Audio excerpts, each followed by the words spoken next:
Bob takes another beating. That's Bitcoin Bob for you all. We'll have some new updated Bitcoin Bob beatings in the future. Well, thank you very much for showing up. It is Friday, Quadruple Witching Day. 4 witches. It really doesn't mean anything. Typically on Quadruple Witching Day, volatility is down. Although today it is slightly elevated only because the market is down a little bit.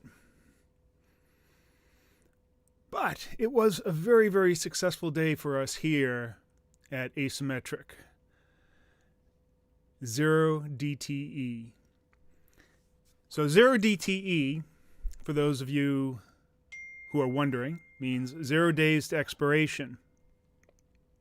And that is a term, an options trading term, meaning that it's the very last day of expiration.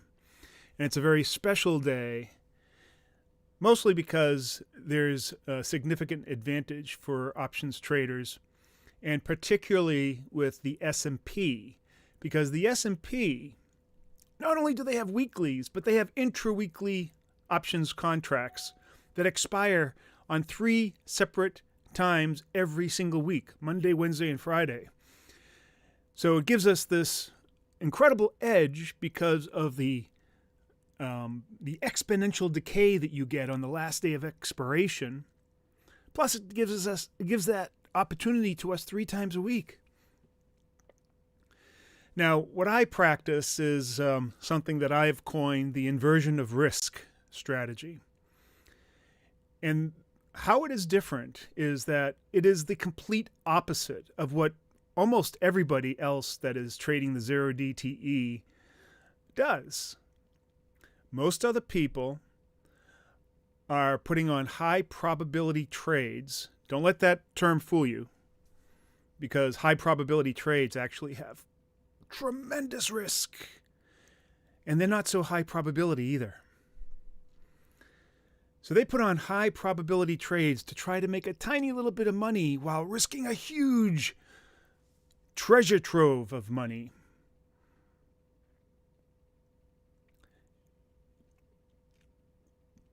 Now, to complicate matters even more, they take extraordinary measures to work around the idea of defined risk in your options trading by adding stops because their strategy sucks so much. Imagine that, putting on an options trade, you have defined risk, you have all these tools to be able to model anything that you want, and you put a friggin' stop in it because your strategy sucks, because you take so much risk. Well, anyways, enough beating on that. My strategy does exactly the opposite. We take a tiny little bit of risk for the potential of making a large amount of money. Usually anywhere from 1 part risk to 10 parts potential profit. Now, we don't always see the profit. The profit, that big profit, doesn't come on every opportunity, but it is available on every opportunity. However, what we do see on almost every opportunity, every Monday, Wednesday, and Friday, is the ability to make a small amount of profit. Now, small compared to the large, but large compared to the risk. So while we're only taking a 1x size risk,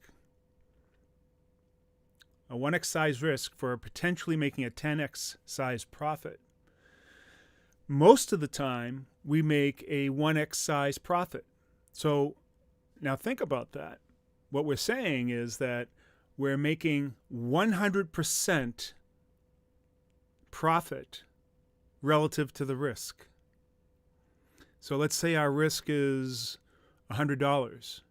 Then we average making $100 on that risk, with the potential of making $1,000. Now, we can make a lot more than 100. It all depends on the day and how it goes, volatility, market movement, our ability to place the trade correctly, etc. But that's all part of our strategy. Now, wouldn't you like to make 100% on your money, on the money that you put at risk? That alone is a remarkable achievement, and that's our low bar. In the zero DTE world, outside of inversion of risk strategies, people are happy if they can make, this would be a good day if they could make 1 part profit on 5 parts risk. But they rarely even do that. That would be if they were able to take their strategy all the way to expiration. They go all the way to expiration to make 25% or 20% of the risk that they put on. Now, if we go all the way to expiration, we make 1,000%. There is it's a chasm of difference. First of all, you're not sweating your zero DTE trade ever. Ever. You're simply not sweating it because the risk is contained. All right. So today we put on 2 trades. Well, I put on 2 trades. People in my group, they're free to follow them or not. I know that most of them take all the trades. Excuse me.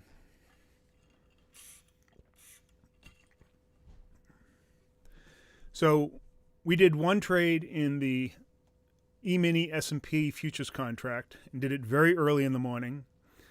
And that's one of the advantages of using the S&P futures contract, that I don't have to wait for the cash market to open.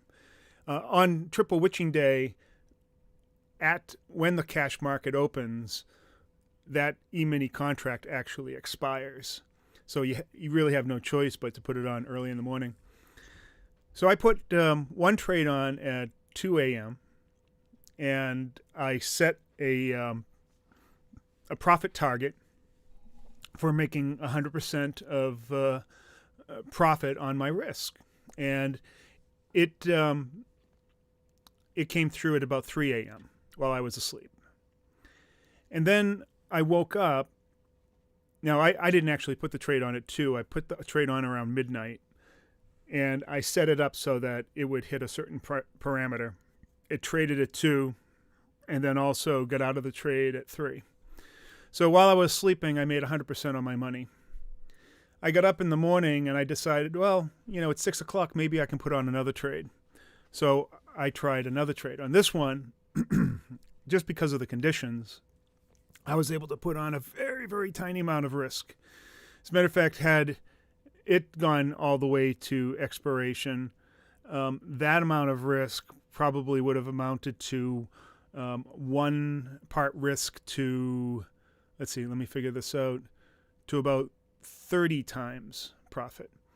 But, liquidity was going down. That futures contract had already been rolled over by most people, so there was no activity, and it never really came to fruition. So I lost pennies on the dollar.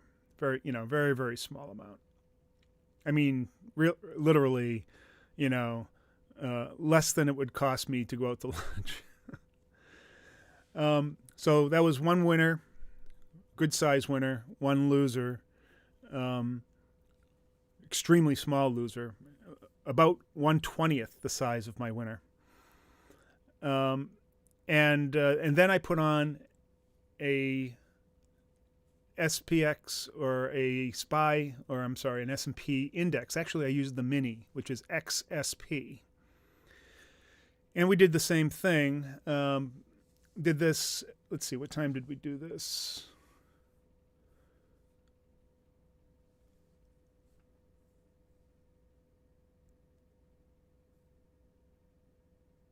The XSP we put on at after the cash market opened, because you have to wait for the cash market for the XSP or the SPX. Put it on at 10 minutes of 10, and it came off at 10 minutes of 12.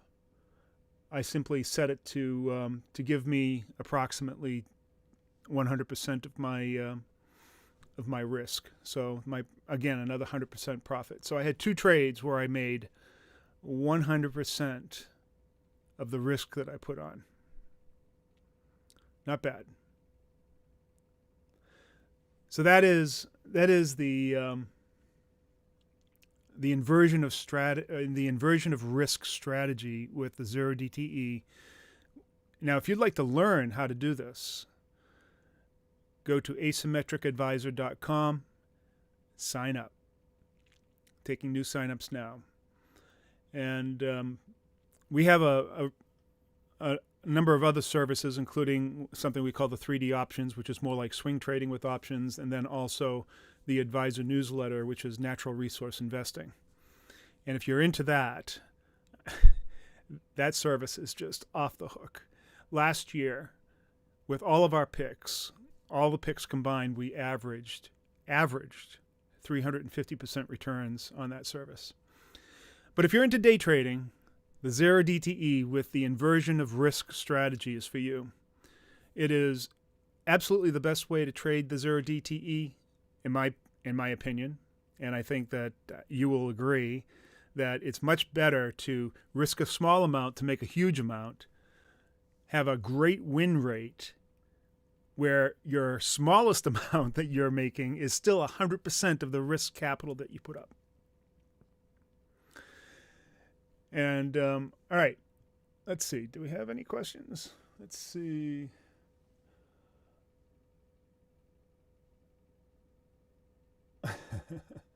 I know, some people gave it a thumbs down before the video even started. There are some real tools out there. A debit spread.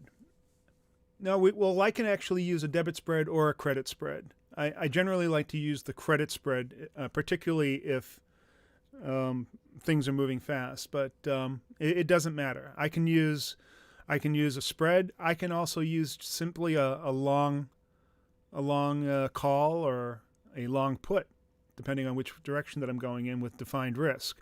However,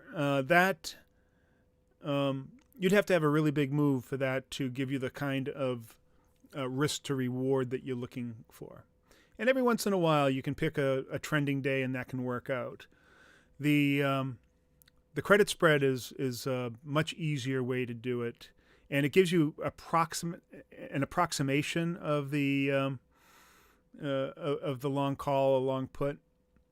And so I put on credit spreads, and so it's pretty simple.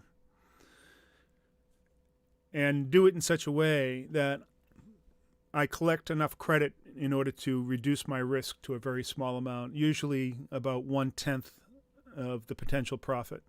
Risk is usually set at about 1/10 the potential profit.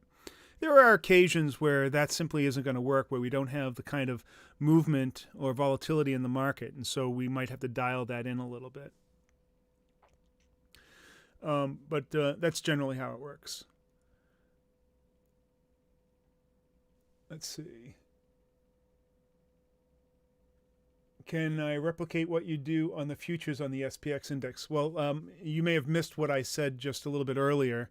I put one trade on in the futures, the S&P E-mini futures, in the morning, early morning, like 2 a.m. to 3 a.m.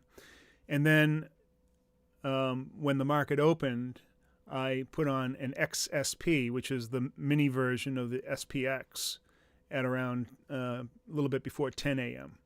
So, yeah, you can do it with the index, the mini index. You can do it with futures. And I personally prefer futures because of the flexibility that it gives me. And you can also use it on the SPY. So it really doesn't matter. There are options that are available with expirations 3 times a week for all 4 of those, actually. And you'd be surprised, even on the index mini, there's really plenty of liquidity there. So getting in and out of a trade is super easy and slick. That seems to be it for the questions. I'm going to come on and show every Monday, Wednesday, and Friday, talk about the trades that we did, and show how I set them up. I didn't take a lot of screenshots this time, so I can't really show you how I set them up. I can I can show the filled orders, I guess. Let's see, we can do that.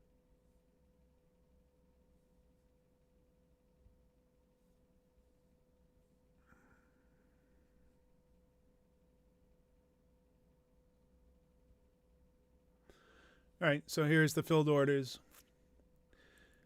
Here's the first one I put on. As I said, I put it on at it triggered at 212, got out at 317, brought in 50 cents. So here's the credit for $4.50, and then the debit for $4. And I still have I put on this one too, but that only had a risk of about $5, and that one never came through. And then, of course, there's this one here, which is the XPS, which is the mini. And with that one, I got in at EQX. That's a different trade. This one, I got in at 80 cents and got out at 60 cents. So I made 20 cents on that. And that only cost me $20 to get in. So there's the there are the trades, and there's Bob.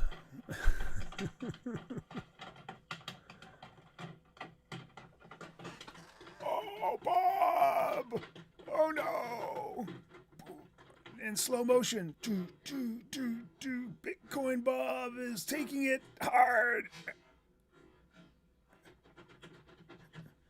Yes! Bitcoin Bob gets a regular beating here. Every day. I mean, what do you need Bitcoin? And you might think that you're making good money with Bitcoin, but the returns that we get on zero DTE and our natural resource investing with the asymmetric advisor puts Bitcoin to shame. Although we have some Bitcoin holdings. We won't talk about those. All right. Let's see. Are there any other questions before we go? How many trades do you find available each week? Well, so far I've found a trade available every day. And that's mostly, I think, because the market keeps on going up. And so picking the direction has been kind of a no-brainer. There has only been one instance where the market went down and it was obvious, and we played it down, and we had a trade there as well. Out of all the trades in a month, let's say, I can't guarantee that I'm going to get a trade every single day, but I would say that minimum 2 out of 3 days we're going to get a positive trade.